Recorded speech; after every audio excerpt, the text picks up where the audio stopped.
সুপ্রিয় শিক্ষার্থীবৃন্দ, সপ্তম শ্রেণীর অনলাইন বাংলা ক্লাসে সবাইকে স্বাগত জানাচ্ছি। আমি রোকেয়া আক্তার। কেমন আছো তোমরা? আশা করি ভালো আছো। আমিও আল্লাহর রহমতে ভালো আছি। আমরা 2021 সালে পদার্পণ করেছি। তোমরা ষষ্ঠ শ্রেণী থেকে সপ্তম শ্রেণীতে উত্তীর্ণ হয়েছ। নব উদ্যমে তোমরা পড়াশোনা করবে। নতুন বছর আমাদের সবার জীবনে কল্যাণ বয়ে আনুক এই প্রত্যাশা। প্রিয় শিক্ষার্থীবৃন্দ, তোমরা সপ্তবর্ণা বই, খাতা ও কলম নিয়ে ক্লাসের জন্য প্রস্তুত হবে। গত ক্লাসে তোমরা সপ্তবর্ণা বই থেকে রবীন্দ্রনাথ ঠাকুরের নতুন দেশ কবিতাটির কবি পরিচিতি, শব্দার্থ, পাঠ পরিচিতি পড়েছ এবং কবিতাটি সম্পর্কে জেনেছ। এখন আমি কয়েকটি জ্ঞানমূলক প্রশ্নের মাধ্যমে পূর্ব পাঠের পড়া যাচাই করব।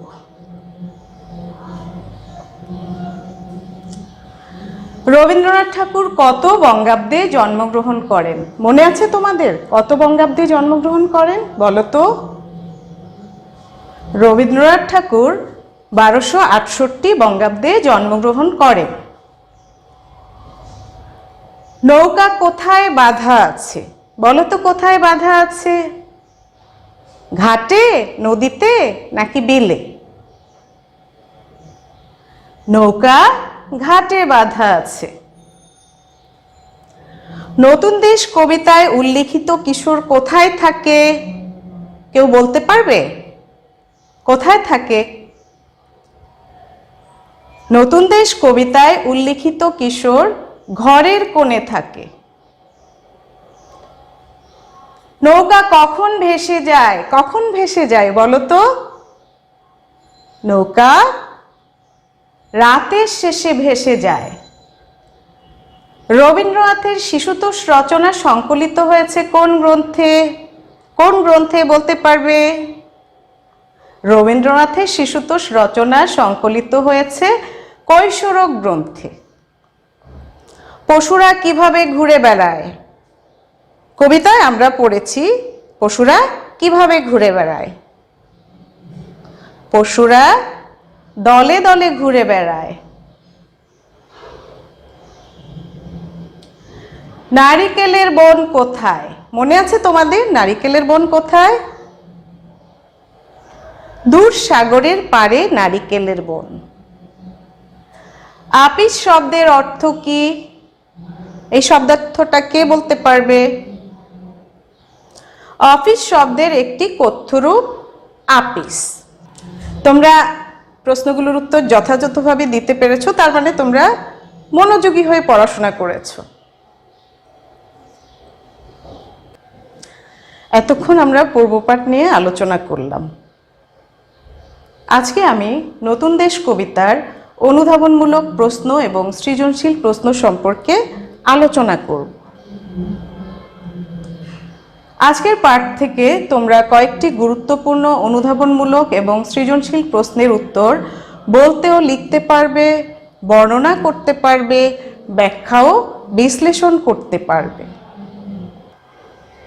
এখন আমি সৃজনশীল প্রশ্ন কাঠামো এবং সৃজনশীল পদ্ধতিতে কিভাবে উত্তরগুলো লিখতে হয় সে সম্পর্কে আলোচনা করব। সৃজনশীল প্রশ্ন পদ্ধতিতে উদ্দীপকের শেষে 4টি স্তরের প্রশ্ন দেয়া থাকে। ক, জ্ঞানমূলক প্রশ্ন। একটি বাক্যে অথবা এক কথায় নির্ভুলভাবে এই প্রশ্নের উত্তর লিখতে হয়। বানান নির্ভুলভাবে লিখতে হবে, বানান ভুল করলে নম্বর পাবে না। এই প্রশ্নের জন্য বরাদ্দকৃত নম্বর হচ্ছে 1। সৃজনশীলের দ্বিতীয় স্তরের প্রশ্ন অনুধাবনমূলক প্রশ্ন।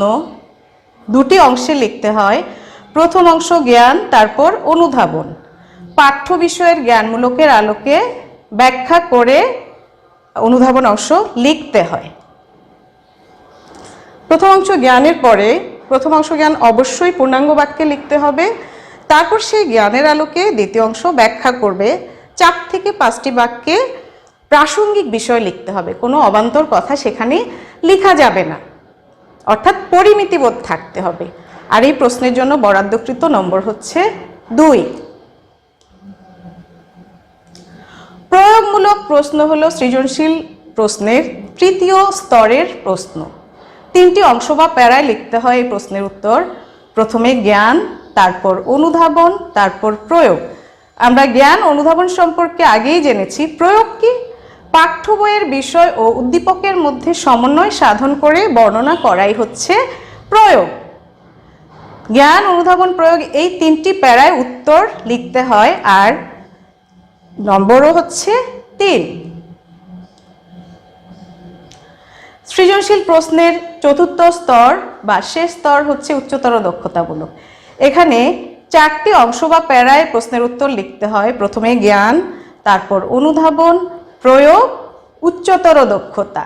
জ্ঞান, অনুধাবন, প্রয়োগ সম্পর্কে আগেই আমরা জেনেছি। উচ্চতর দক্ষতা কি? পাঠ্য বই ও উদ্দীপকের বিষয়ের মধ্যে সমন্বয় সাধন করে নিজস্ব মতামত বিশ্লেষণ করাই হচ্ছে উচ্চতর দক্ষতা। 4টি প্যারায় এই প্রশ্নের উত্তর লিখতে হয়, এর মানও 4। সৃজনশীলের নিয়ম মেনে তোমরা উত্তরগুলো লিখবে এবং প্রতিটি প্যারার শেষে অবশ্যই স্পেস দিবে যাতে প্যারাগুলো বোঝা যায়। এখন আমরা নতুন দেশ কবিতার মূল ভাব সম্পর্কে জেনে নিই। নতুন দেশ কবিতায় অজানাকে জানার সীমাহীন কৌতূহল ও প্রকৃতির সকল রহস্য উন্মোচন করার অপার আকাঙ্ক্ষার কথা প্রকাশিত হয়েছে। ভাটার টানে ঘাটে বাঁধা নৌকা মাঝ নদী পেরিয়ে কোথায় গিয়ে যে পৌঁছবে তার কোনো ঠিক নেই। হয়তো কোনো নতুন দেশে বা পরিবেশে গিয়ে সে পৌঁছবে। এসব প্রশ্নের উত্তর জানতে যে কারোরই কৌতূহল জাগবে। হয়তো কোনো অসীম সৌন্দর্য বা অজানা আনন্দ কিংবা অপার বিস্ময় তার জন্য অপেক্ষা করে আছে। শিশুরা তার আশপাশের সবার মধ্যে এই কৌতূহল দেখতে চায়। প্রথমে আমি অনুধাবন প্রশ্ন নিয়ে আলোচনা করব। নতুন দেশ বলতে কবি কি বুঝিয়েছেন? নতুন দেশ বলতে কবি আমরা কবিতায় জেনেছি শিশু মনের যে কল্পনার নগর তার কথা বলেছেন, যেখানে প্রাকৃতিক পরিবেশ খুব চমৎকার, তাই না? তাহলে 2টি অংশে অনুধাবনমূলক প্রশ্নের উত্তর লিখতে হয়। জ্ঞান অংশ তোমরা কিভাবে লিখবে? নতুন দেশ বলতে কবি শিশু মনের কল্পনার নগরকে বুঝিয়েছেন। তারপরে ব্যাখ্যা করতে হবে অনুধাবন অংশে। সেটা কিভাবে লিখবে? কবি শিশু মনের মধ্য দিয়ে কল্পনায় এক অজানা নগরে চলে যান, যে নগরে থাকবে সমুদ্র, নারকেল বন, ঘাটে বাঁধা নৌকা। কল্পনায় এই নগরীতে পাহাড় চূড়া সাজবে নীল আকাশের মাঝে এবং বন পরিপূর্ণ থাকবে নতুন ফুলে ফলে। নতুন নতুন পশু সেখানে দলে দলে ঘুরে বেড়াবে। তাহলে এভাবে তোমরা প্রথমে জ্ঞান এবং দ্বিতীয় অংশে ব্যাখ্যা করে লিখবে। তারপরের প্রশ্নটা দেখি কি আছে। নাইতে যখন যাই দেখি সে জলের ঢেউয়ে নাচে বলতে কি বোঝানো হয়েছে? এখানে দেখো প্রশ্নের মধ্যে 2টি উদ্ধৃতি চিহ্ন দেয়া আছে, অর্থাৎ এখানে 2টো কবিতার চরণ তুলে দেয়া হয়েছে এবং কোন বিষয় সম্পর্কে বোঝানো হচ্ছে সেটা জানতে চাওয়া হয়েছে।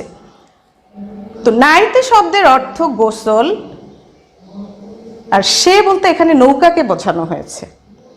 অর্থাৎ নতুন দেশের কবিতার ছেলেটি যখন নদীতে গোসল করতে যায় তখন সে ঘাটে বাঁধা নৌকা দেখে, তারপর জলের ঢেউগুলো এসে নৌকায় লাগে এবং তখন নৌকাটা দুলে ওঠে। আর শিশু মনের কল্পনায় তার কাছে মনে হয় নৌকাটি জলের ঢেউয়ে নাচছে। নৌকা তো আসলে নাচতে পারে না, তাই না? নৌকা কি নাচতে পারে? পারে না। তাহলে জ্ঞানমূলক অংশ কি হবে? চরণদ্বয়ে জলের ঢেউয়ে নৌকার নাচের কথা বলা হয়েছে। কবিতায় প্রতিটি লাইন বা পংক্তিকে চরণ বলা হয়। চরণদ্বয়ে জলের ঢেউয়ে নৌকার নাচের কথা বলা হয়েছে। ব্যাখ্যাটা কিভাবে করবে? দ্বিতীয় অংশ অনুধাবন অংশ কিভাবে লিখবে? নতুন দেশ কবিতায় উল্লিখিত ছেলেটি নদীতে গোসল করতে গিয়ে ঘাটে বাঁধা একটি নৌকা দেখে। গোসলের সময় সে দেখে জলের ঢেউগুলো এসে নৌকায় লাগছে আর তাতে নৌকা দুলে উঠছে। তখন শিশু মনের কল্পনায় তার মনে হয় নৌকাটি জলের ঢেউয়ে নাচছে। তাহলে এভাবে তোমরা ব্যাখ্যা করবে। 3 নম্বর প্রশ্ন, নতুন দেশ কবিতায় কি প্রকাশ পেয়েছে? মূলভাবে আমরা জেনেছি নতুন দেশ কবিতায় কি প্রকাশ পেয়েছে, তাহলে জ্ঞানমূলক অংশ কি লিখবে? নতুন দেশ কবিতায় অজানাকে জানার কৌতূহল এবং প্রকৃতির রহস্য উন্মোচনের আকাঙ্ক্ষা প্রকাশ পেয়েছে। ব্যাখ্যা করবে কিভাবে? মানুষ জন্মগতই কৌতূহলী। নতুন দেশ কবিতার ছেলেটির মধ্যেও অজানাকে জানার সীমাহীন কৌতূহল ও প্রকৃতির রহস্য উন্মোচন করার আকাঙ্ক্ষা প্রকাশ পেয়েছে। নৌকার মতো ভেসে সেও চায় নতুন দেশে পৌঁছাতে, দেখতে চায় সেখানকার মানুষ পরিবেশ কেমন, সে আরও দেখতে চায় সাগর, পাহাড়, নারকেল বন, নতুন ফুল ফল, নতুন পশু ইত্যাদি। আর এসবের মধ্য দিয়ে সে তার প্রশ্নের উত্তর পেতে চায়। তাহলে ব্যাখ্যাটা এভাবে করবে। 4 নম্বর প্রশ্ন, বাবা কেন আপিসে যায়, যায় না নতুন দেশে? ব্যাখ্যা করো। এখানে সে যে ছেলেটি নতুন দেশে যেতে চায়, তার কৌতূহল নতুন দেশ সম্পর্কে, কিন্তু সে যেহেতু নির্দিষ্ট সীমানার মধ্যে থাকে, যার কারণে নতুন দেশে যেতে পারে না। তার বাবা তাকে নিয়ে যেতে পারতো, বাবা অফিস করেন প্রতিদিন, তাই ছেলেটি বাবার প্রতি কিন্তু আক্ষেপ করে আলোচ্য কথাটি বলে। তাহলে দুটি অংশের প্রথম অংশ জ্ঞানমূলক কিভাবে লিখবে তোমরা? চরণদ্বয়ের মধ্য দিয়ে নতুন দেশে যেতে না পারার জন্য বাবার প্রতি ছেলেটির আক্ষেপ প্রকাশ পেয়েছে। তারপর ব্যাখ্যাটা কিভাবে করবে? ভাটার টানে মাঝ নদীতে নৌকাটিকে ভেসে যেতে দেখে ছেলেটির মনে কৌতূহল জাগে। তার মনে হয় নৌকাটি হয়তো কোনো নতুন দেশে বা পরিবেশে গিয়ে পৌঁছাবে, তারও স্বাদ হয় সে দেশে যেতে। কিন্তু তার বাবা একজন চাকরিজীবী, তাকে প্রতিদিন অফিসে যেতে হয়, ছেলেকে নিয়ে সে নতুন দেশে বা নগরে যেতে পারেন না, তাই বাবার প্রতি আক্ষেপ করে ছেলেটি আলোচ্য কথাটি বলে। 5 নম্বর প্রশ্ন, সেখানেতে কেমন মানুষ থাকে কেমন বেশে, ব্যাখ্যা করো। এখানেও কবিতার দুটো চরণ। সেখানেতে বলতে সেই নতুন নগর বা বনের কথা বলা হয়েছে। সেখানকার মানুষ কেমন, তারা কেমন বেশভূষা, অর্থাৎ তাদের পোশাক পরিচ্ছদ কেমন, হ্যাঁ, সেই সম্পর্কে ছেলেটির যে কৌতূহলী মনোভাব সেটাই কিন্তু এখানে প্রকাশ পেয়েছে। তাহলে প্রথম অংশ জ্ঞান অংশ কিভাবে লিখবে তোমরা? আলোচ্য চরণ দুটোতে নতুন দেশের মানুষ ও তাদের পোশাক পরিচ্ছদ সম্পর্কে ছেলেটির কৌতূহলী মনোভাব প্রকাশ পেয়েছে। ব্যাখ্যা করবে কিভাবে? এই জ্ঞান অংশটাকে তুমি 4 থেকে 5টি বাক্যের মধ্যে লিখবে। অনুধাবন অংশটা এভাবে লিখতে পারো।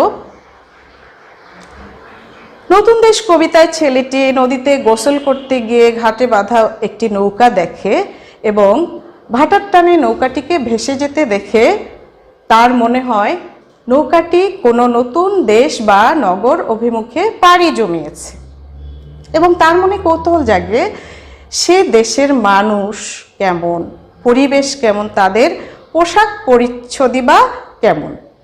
আলোচ্য চরণ দুটিতে ছেলেটির এই কৌতূহলী মনোভাবই প্রকাশ পেয়েছে। অনুধাবন প্রশ্নগুলো আশা করি তোমরা ভালোভাবে বুঝতে পেরেছো। দুটি অংশে লিখবে, প্রথমে জ্ঞান, তারপরে অনুধাবন অংশে জ্ঞানের আলোকে ব্যাখ্যা করবে। এখন তোমরা নতুন দেশ কবিতার পাঠ্য বইয়ের সৃজনশীল প্রশ্নটি দেখবে। সৃজনশীল প্রশ্নের উদ্দীপকে কি দেওয়া আছে আমরা দেখি। শীতের শুরুতে বাবা মায়ের সঙ্গে হৃদিতা বেড়াতে যায় সেন্ট মার্টিন দ্বীপে। সেখানকার সামুদ্রিক প্রবাল, সারি সারি নারিকেল গাছ, মাছ ধরার বড় বড় নৌকা ওর মনে কৌতূহল জাগায়।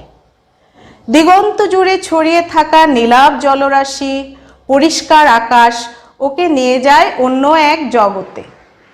ওর ইচ্ছে হয় সমুদ্রের নানা রঙের মাছের সাথে খেলা করতে, আবার কখনো বা আকাশে পাখি হয়ে উড়ে বেড়াতে।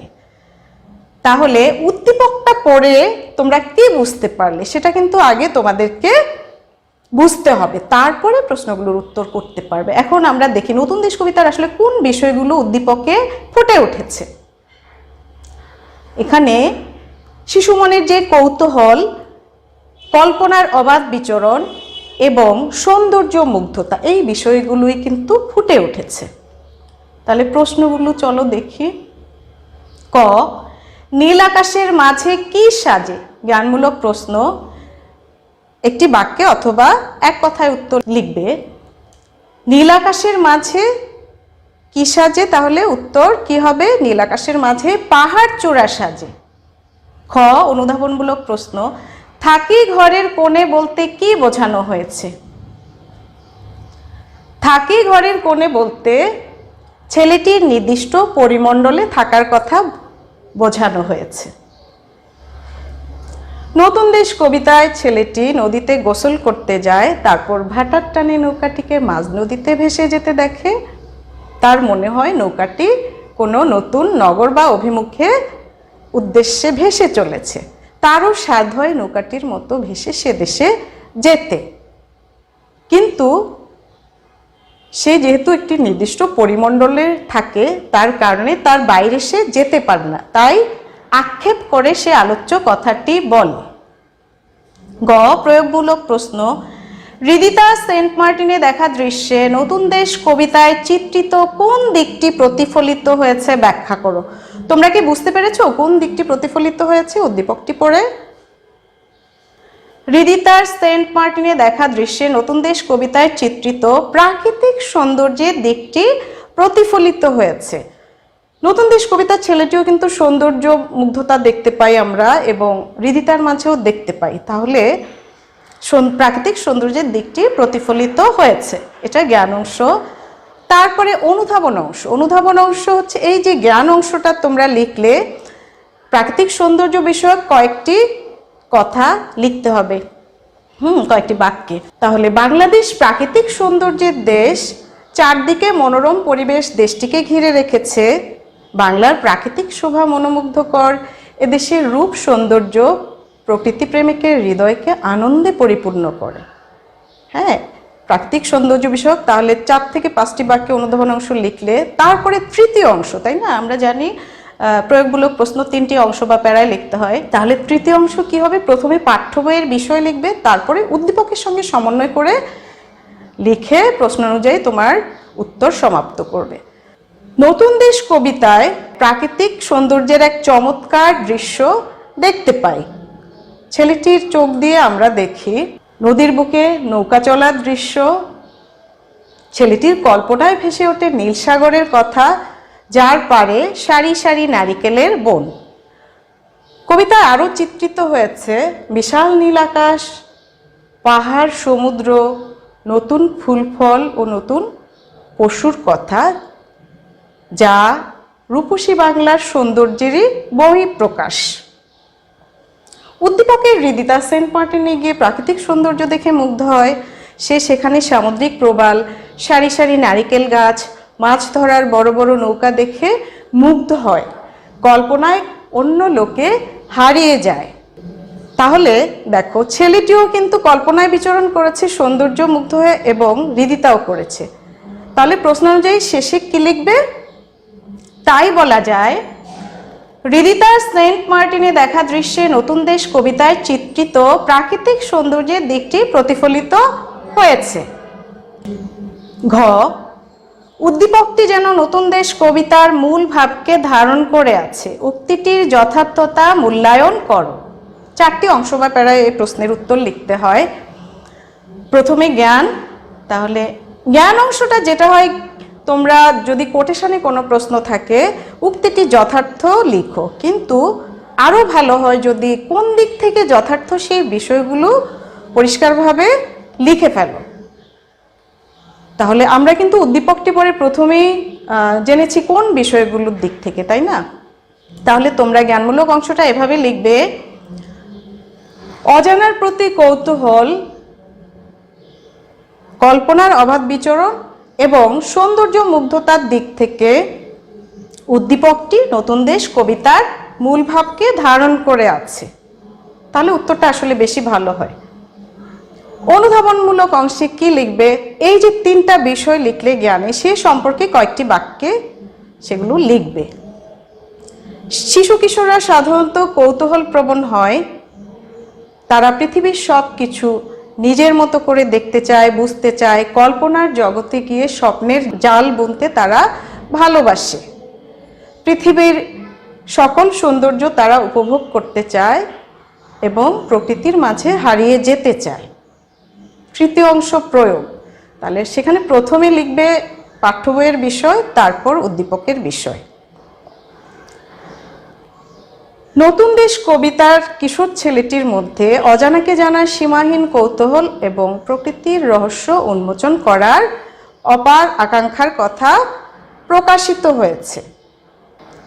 ছেলেটি তার কৌতূহলের মধ্য দিয়ে তার নতুন দেশের চিত্র এঁকেছে কল্পনার মধ্য দিয়ে। ছেলেটির এই কল্পনার জগৎ সৃষ্টি এবং প্রকৃতির অজানার প্রতি টান উদ্দীপকের হৃদিতার মাঝেও লক্ষ্য করা যায়। হৃদিতাও সেন্ট মার্টিনের প্রাকৃতিক সৌন্দর্য দেখে মুগ্ধ হয়। সে সেখানে সামুদ্রিক প্রবাল, সারি সারি নারকেল গাছ, মাছ ধরার বড় বড় নৌকা দেখে অন্য এক জগতে হারিয়ে যায়। চতুর্থ অংশ হচ্ছে উচ্চতর দক্ষতা, যেখানে পাঠ্য বইয়ের বিষয় এবং উদ্দীপকের বিষয়ের মধ্যে সমন্বয় করে নিজস্ব মতামত বিশ্লেষণ করতে হয়। এক প্যারায় লিখতে হবে উত্তরটা, এক বাক্যে লিখলে হবে না, কারণ বাক্য আর প্যারা এক না। তাহলে তোমরা কিভাবে লিখবে শেষ অংশটা? উদ্দীপকের হৃদিতা এবং নতুন দেশ কবিতার ছেলেটি উভয় কিশোর, তাই উদ্দীপক এবং নতুন দেশ কবিতা উভয় জায়গায় দুটি কিশোর মনের অব্যক্ত আনন্দ, কল্পনা ও কৌতূহল প্রকাশ পেয়েছে।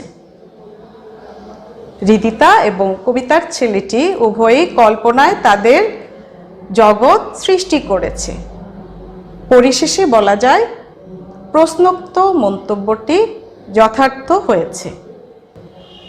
আশা করি আজকে সৃজনশীল প্রশ্নের উত্তরগুলো তোমরা ভালোভাবে বুঝতে পেরেছো এবং কিভাবে লিখতে হবে সে সম্পর্কে তোমরা ধারণা লাভ করেছো। তারপরও আমি আবারও বলে দিচ্ছি কিভাবে লিখবে। ক, জ্ঞানমূলক অংশ এক বাক্যে অথবা এক কথায় উত্তর লিখবে এবং বানান যেন নির্ভুল হয় সে বিষয়টির প্রতি খেয়াল রাখবে। খ নাম্বার, অনুধাবনমূলক প্রশ্ন দুটি অংশ বা প্যারায় লিখবে। প্রথমে জ্ঞান অংশ লিখে তারপর জ্ঞানের আলোকে অনুধাবনে সেই অংশটাকে ব্যাখ্যা করবে। তৃতীয় প্রশ্ন প্রয়োগমূলক, যে বিষয়টির প্রতি ইঙ্গিত করা হয়েছে, কোন বিষয়টি প্রতিফলিত হয়েছে সেই বিষয়টি সেটা লিখে তিনটি অংশে লিখ। তিনটি অংশ যেন বোঝা যায় প্যারাগুলো, জ্ঞান, অনুধাবন এবং প্রয়োগ।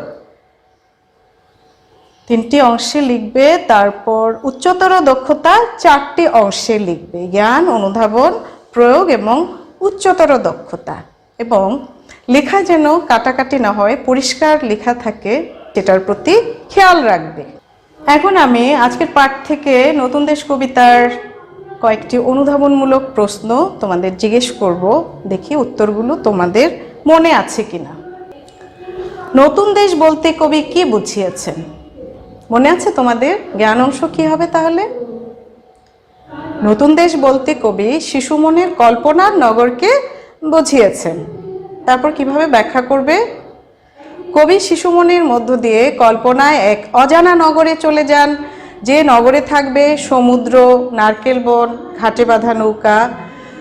কল্পনায় নগরীতে পাহাড় চূড়া সাজবে নীল আকাশের মাঝে এবং বন পরিপূর্ণ থাকবে নতুন ফুল ফলে। নতুন নতুন পশু সেখানে দলে দলে ঘুরে বেড়াবে। দ্বিতীয় প্রশ্ন, থাকি ঘরের কোণে বলতে কি বোঝানো হয়েছে? তাহলে জ্ঞানমূলক অংশটা কি হবে বলো তো? থাকি ঘরের কোণে বলতে ছেলেটির নির্দিষ্ট পরিমণ্ডলে থাকার কথা বোঝানো হয়েছে। তারপর ব্যাখ্যা কিভাবে করবে? নতুন দেশ কবিতার ছেলেটি নদীর ঘাটে গোসল করতে গিয়ে ঘাটে একটি নৌকা বাঁধা দেখতে পায়। তারপর ভাটার টানে নৌকাটিকে মাঝ নদীতে চলে যেতে দেখে। তার মনে হয় নৌকাটি হয়তো কোনো নতুন দেশ বা নগর অভিমুখে ছুটে চলেছে। তারও ইচ্ছে করে নৌকাটির মতো ভেসে সে নতুন নগর বা দেশে যেতে, কিন্তু সে একটি নির্দিষ্ট পরিমণ্ডলের মধ্যে থাকে, যার কারণে সে নতুন দেশে যেতে পারে না। তাই আক্ষেপ করে ছেলেটি আলোচ্য কথাটি বলে। নতুন দেশ কবিতায় কি প্রকাশ পেয়েছে? মনে আছে তোমাদের নতুন দেশ কবিতায় কি প্রকাশ পেয়েছে? জ্ঞানমূলক অংশ কি হবে? নতুন দেশ কবিতায় অজানাকে জানার সীমাহীন কৌতূহল ও প্রকৃতির রহস্য উন্মোচন করার অপার আকাঙ্ক্ষার কথা প্রকাশিত হয়েছে।